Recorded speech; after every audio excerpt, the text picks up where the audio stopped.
এটা আবার কিসের বাক্স? বাস্ত না তাবিজ, কিসের? খালি বিছনায় মুততাম।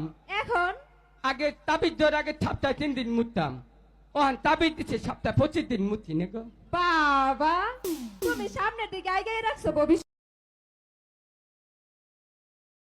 আপু আপনি কি টিকটক করেন? নো, আমি টিকটক করি না, ছক ছক করি।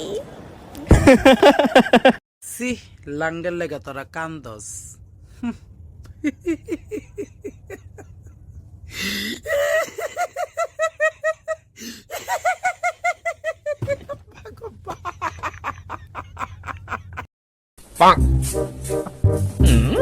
কিরে কই যাস? তোর নানিরে সুমা দিতাম যাই। তোমার ছেলে কোথায়? ওই পিছনে যেটা খেলছে ওটা আমার ছেলে, হেভি সংসারী আর হেভি বুদ্ধিমান, পুরো আমার মতো। বাবু এদিকে আসো।